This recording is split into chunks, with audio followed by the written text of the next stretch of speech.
Eksodosy toko fa 2:30. Ny nanendrena any Bezalila sy Oholiaba ho lohan'ny mpiasa.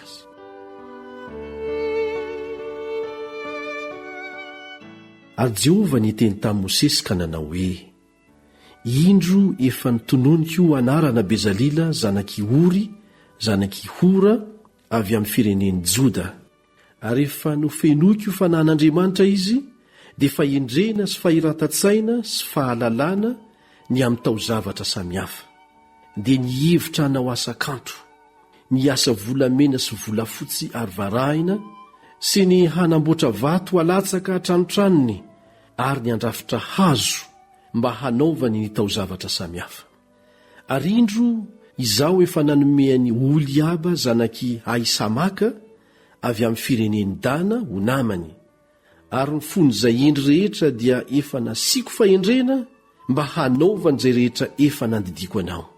Dia ny trano fionana sy ny fiara asiana ny vavolombelona sy ny rakotra fanaovam-panavotana izay eo amboniny sy ny fanaka rehetra momba ny tranolay, sy ny latabatra mba amin'ny fanaka momba azy, sy ny fanaovan-jiro tsara mba amin'ny fanaka rehetra momba azy, sy ny alitara fandoroana didikazomanitra, sy ny alitara fandoroana ny fanatitra hodorana mba amin'ny fanaka rehetra momba azy, ary ny tavy sy ny faladiany, ary ny fitafiana makarakara sy ny fitafiana masina ho any arona mpisorona, sy ny fitafian'ny zanany hoentiny misorona, ary ny diloilo fanosorana sy ny didikazomanitra ho ao amin'ny fitoerana masina, arak'izay rehetra nandidiko anao no aoka ataon'ireo.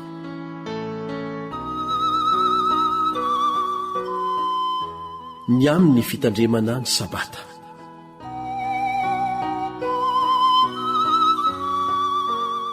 Ary Jehovah niteny tamin'i Mosesy ka nanao hoe: ary dia milazà amin'ny zanak'Israely ianao hoe: ny sabatako no tandremo, fa famantarana ho amiko sy ho aminareo hatramin'ny taranakareo faramandimby izany, mba ho fantatrareo fa izaho ny Jehovah izay manamasina anareo.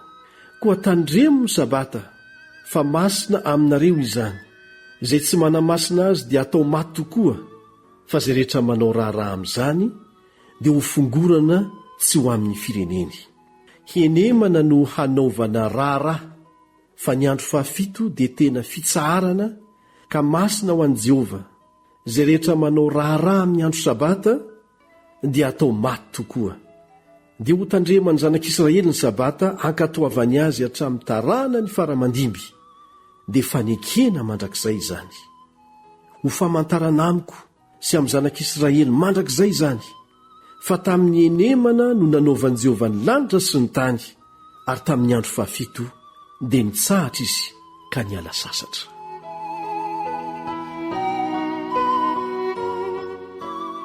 Ny nanomezan'Andriamanitra ny vato fisaka izay nisy ny lalàna.